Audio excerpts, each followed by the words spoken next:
মাত্র 10 টাকায় যদি শান্তিনিকেতনের ফিল নিতে হয় তাহলে অবশ্যই কিন্তু আসতে হবে কোন্নগরের এই অবনীন্দ্রনাথ ঠাকুরের বাগান বাড়িতে। সোম থেকে রবি প্রতিদিন দর্শনার্থীদের জন্য খোলা থাকে এই বাড়ির দরজা, সকাল 10টা থেকে বিকাল 6টা পর্যন্ত। মাথাপিছু 10 টাকার বিনিময়ে এই বাড়ির মধ্যে তোমরা খুঁজে পাবে শান্তিনিকেতনের মতো পরিবেশ।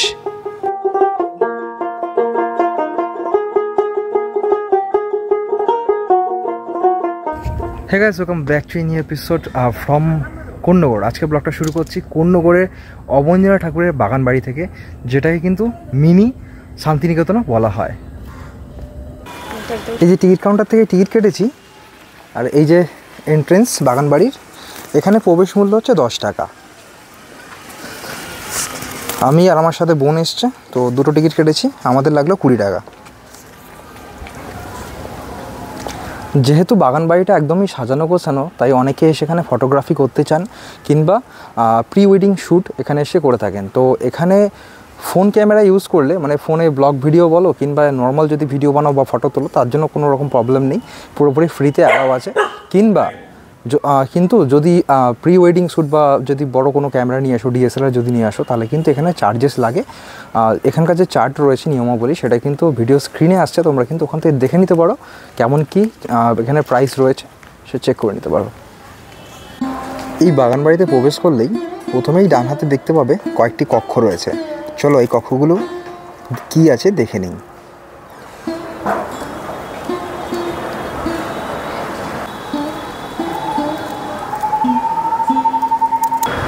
প্রথম কক্ষটি মানে দফতর, এখন এখানকার যে অফিসিয়াল কাজ তার জন্য ব্যবহৃত হচ্ছে।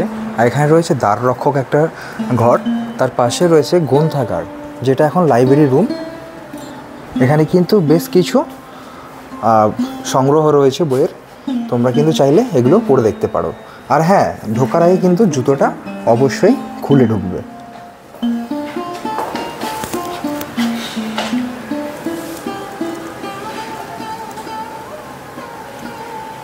এই গ্রন্থাগারে অবনীন্দ্রনাথ ঠাকুরের লেখা বেশ কিছু বইয়ের কালেকশন এখানে তোমরা দেখতে পাবে, চাইলে তোমরা এগুলো পড়েও দেখতে পারো।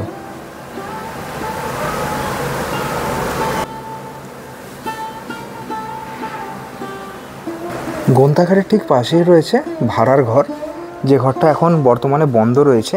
আর তার পাশেই রয়েছে রন্ধনশালা, যেখানে আগেকার দিনে মানে অবনীন্দ্রনাথ ঠাকুরের থাকা অবস্থায় এই ঘরটি কিন্তু তখন রন্ধনশালা বা রান্নাঘর হিসেবে ব্যবহার করা হতো।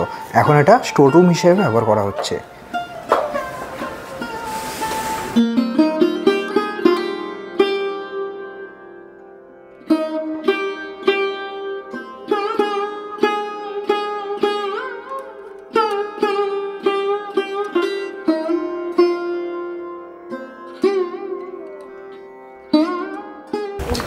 বাগান বাড়িতে ঢোকার পরেই তোমরা ডান হাতে দেখতে পাবে কতগুলো কক্ষ রয়েছে, সেগুলো তোমাদের ঘুরিয়ে দেখালাম। এখন আমরা আগের দিকে যাব, বাগান বাড়ির ভেতরের দিকটা ঘুরে দেখি।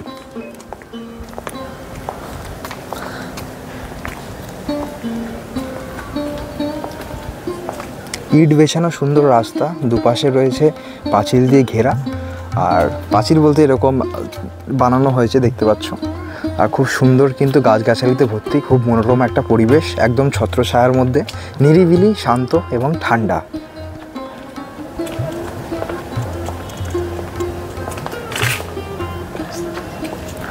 এখানে বেশ বড় বড় কয়েকটা গাছ দেখতে পাচ্ছি, বট, অশ্বত্থ, কাঁঠাল, সব ধরনের গাছ এখানে রয়েছে। এন্ট্রেন্স দিয়ে ঢোকার পর কিছুটা এলেই বাঁ হাতে রয়েছে এখানে একটা অবনীন্দ্রনাথ ঠাকুরের স্মৃতিসৌধ। চলো ওটা তোমাদের দেখেই নিয়ে আসি।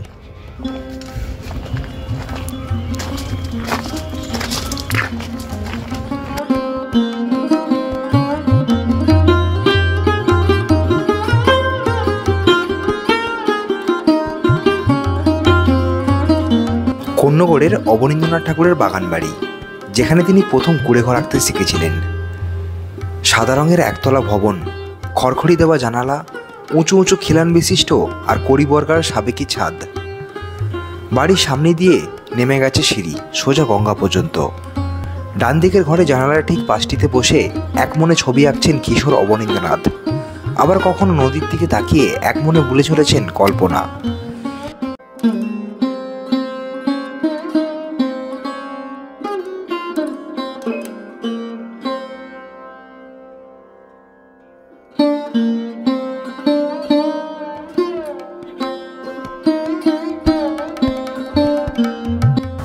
প্রায় 13 বিঘা জমির ওপর বিস্তৃত এই বাগান বাড়িটির মধ্যে রয়েছে নানান ধরনের গাছপালা। এখানে আম, জাম, কাঁঠাল থেকে শুরু করে নানান ধরনের বাহারি ফুলের গাছ এবং ফলের গাছ রয়েছে। তার জন্য জায়গাটি খুব সুন্দর ছায়ার মধ্যে রয়েছে এবং জায়গাটি এলে কিন্তু তোমাদের বেশ ভালো লাগবে। খুব ঠান্ডা জায়গাটা, খুবই শান্ত। নদীর পাড়ে যেহেতু রয়েছে, খুব সুন্দর গঙ্গা থেকে হাওয়া আসছে, তোমরা এখানে কিন্তু অনেকটা সময় স্পেন্ড করতে পারবে। দীর্ঘ সময় ধরে জরাজীর্ণ থাকার পর পশ্চিমবঙ্গ সরকারের পর্যটন বিভাগ এবং কোন্নগর পৌরসভার যৌথ উদ্যোগে 2020 সালে 5ই মার্চ নতুন করে সেজে ওঠে গঙ্গার ধারে এই প্রাচীন স্মৃতিসৌধটি। এই বাগানবাড়ির প্রতিটি ইট সাক্ষী অবনীন্দ্রনাথ ঠাকুরের ছোটবেলার। এখানে বসে তার চিত্রশিল্পের শুরু। এই বাগানবাড়ির মূল ভবনের ভেতর রয়েছে অবনীন্দ্রনাথ ঠাকুরের আঁকা বিভিন্ন ছবির রেপ্লিকা।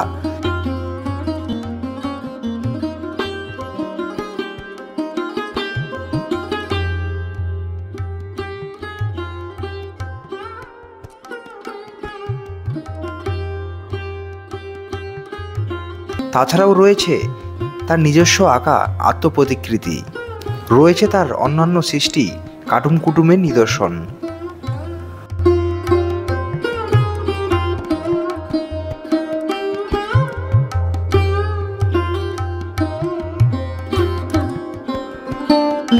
এই ভবনটির ভেতরের কক্ষে গেলে দেখতে পাওয়া যায় ভারত মাতার ছবির একটি রেপ্লিকা। ভারত মাতা হল ভারতীয় চিত্রশিল্পী অবনীন্দ্রনাথ ঠাকুরের একটি বিখ্যাত চিত্রকর্ম, যা 1905 সালে তৈরি হয়েছিল। অবনীন্দ্রনাথ ঠাকুর 1905 সালে বঙ্গমাতা ছবিটি আঁকেন। সেটি পরবর্তীকালে ভারতমাতা ছবি হিসেবে বিবেচিত হয়। এই ছবিটিতে অবনীন্দ্রনাথ বঙ্গমাতাকে হিন্দু সম্প্রদায়ের দেবী লক্ষ্মী রূপে বৈষ্ণব সন্ন্যাসীদের বেশভূষায় চিত্রিত করেছেন। বাগানবাড়ির সাদা মূল যে ভবন রয়েছে, সেই ভবন দেখা হয়ে গেলে ঠিক তার উল্টো দিকেই রয়েছে একটি স্নানাগার, সেই সময়কার স্নানাগার। তো চলো সেই সময় স্নানাগারটা তোমাদের এখন আমি দেখাই।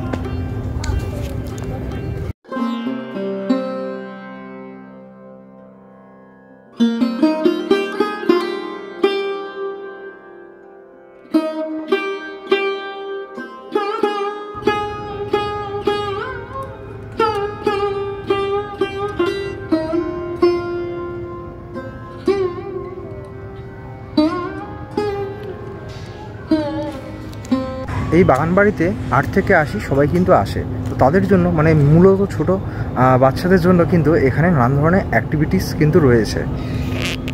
এই ধরনের স্লিপ কিংবা এই দেখতে পাচ্ছ দোলনা, তাছাড়াও এই ধরনের জাম্পিং করার জন্য যে অ্যাক্টিভিটিসগুলো হয় সেগুলো এখানে কিন্তু রাখা রয়েছে। এই যে দেখো, নানান ধরনের বাচ্চাদের জন্য কিন্তু এখানে অ্যাক্টিভিটিস রয়েছে, যাতে বাচ্চারা এখানে এলে বেশ ভালোভাবে এনজয় করতে পারে। আর এখানে বেশ কি সুন্দর একটা ব্রিজ টাইপের বানানো হয়েছে। তারপরেই রয়েছে একটা বিশাল বড় বট গাছ, যেখানে কিন্তু একটা অ্যালার্ট দেওয়া রয়েছে। চলো তোমাদের দেখাই সামনে নিয়ে গিয়ে।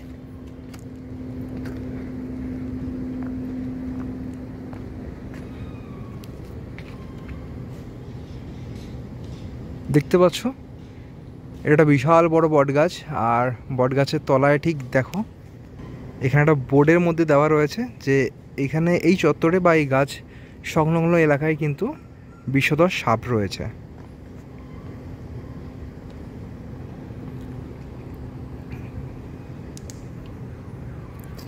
আর পুরো বাগানবাড়ি জুড়ে কিন্তু বসার নানান ব্যবস্থা করা হয়েছে। দেখতে পাচ্ছ, খুবই ওয়েল ডেকোরেটেড, ওয়েল মেনটেন্ড যদি বলতে হয় তো তাহলে কিছুটা এরকমই হয়।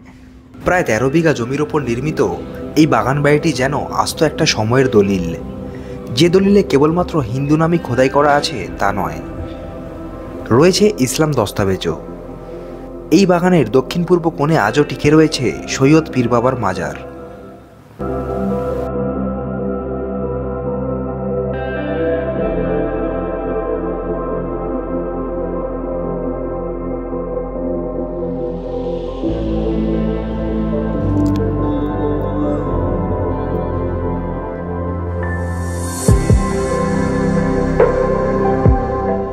এই সেই কাঁঠালতলা, জোড়াসাঁকোর ধারে তার লেখনী এই কাঁঠাল বাগানে এখনও সংরক্ষণ করে রাখা রয়েছে। বাড়ির ঠিক পেছন দিকটাই এলে এখানে রয়েছে একটা চৌবাচ্চা, যেখানে অসংখ্য কালারিং মাছ এখানে কিন্তু পোষা হয়েছে সৌন্দর্যের জন্য। আর পেছন দিকে একটা তোমাদের দেখাবো সিঁড়ি রয়েছে আগেকার দিনের, দেখো একটাই সাপোর্টের মধ্যে দিয়ে সিঁড়িটা কি সুন্দর একদম ওপরে চলে গেছে দোতলা অবধি।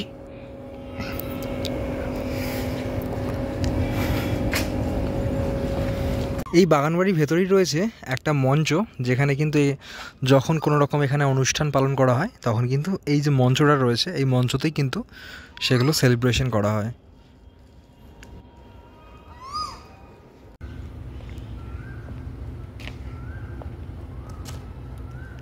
তো বলে রাখি বাগানবাড়ি আসতে হলে কখন আসবে। এই বাগানবাড়ি সাধারণত সকালবেলা 10টার সময় খোলে এবং বিকেলবেলা 5:45টার সময় বন্ধ হয়ে যায়। যেহেতু এখন গরমকাল তাই সময়টা একটু বেশিক্ষণ দেওয়া হচ্ছে, 5:45 কিংবা 6টা অবধি খোলা থাকে, কিন্তু শীতকালের ক্ষেত্রে কিন্তু তাড়াতাড়ি বন্ধ হয়ে যায়, মানে সকাল 10টার সময় খোলে এবং বিকেলবেলা 5টার সময় বন্ধ হয়ে যায়।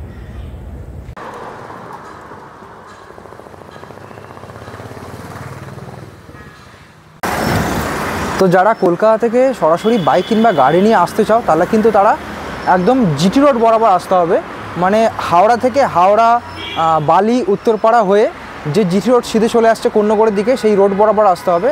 তোমাদের ক্রস করতে হবে এখানকার ধারসাপ পেট্রোল পাম্প, তার কিছুটার পরেই কিন্তু রয়েছে এই অবনীন্দ্রনাথ ঠাকুরের বাগানবাড়ি।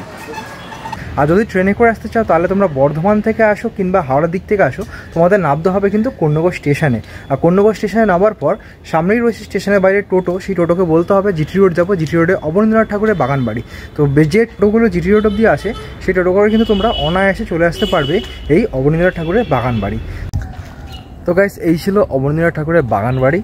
তো পুরো বাগানবাড়িটা তোমাদের ঘুরিয়ে দেখালাম, এখানকার যে ইতিহাস আর এই যে ঐতিহাসিক যে জায়গাটা সেটা সম্পর্কে সব কিছু তোমাদের ডিটেলস আজকে দিলাম। আশা করি তোমরা অনেক কিছু জানতে পেরেছো। তো এখন এখান থেকে বেরিয়ে যাবো আর আজকের ব্লগটা এখানে শেষ করবো। আশা করি আজকের ব্লগটা তোমাদের ভালো লেগেছে, এই বাগানবাড়িটা তোমাদের ভালো লেগেছে। যদি ভালো লাগে অবশ্যই ভিডিওটা লাইক করে দিও, তোমাদের মতামত কমেন্ট করে জানিও, আগে কোনদিন এসেছিলে কিনা কি এই বাগানবাড়ির ব্যাপারে জানতে কিনা সেটা অবশ্যই কমেন্ট করে জানাতে পারো। আর চ্যানেল যদি নতুন চ্যানেলটা অবশ্যই সাবস্ক্রাইব করে নিও। দেখা হচ্ছে এই ধরনের কোনো ইন্টারেস্টিং ভিডিওতে, ইন্টারেস্টিং কোনো কন্টেন্ট নিয়ে। Till then bye bye, take care, have a nice day, bye bye bye bye bye bye bye by.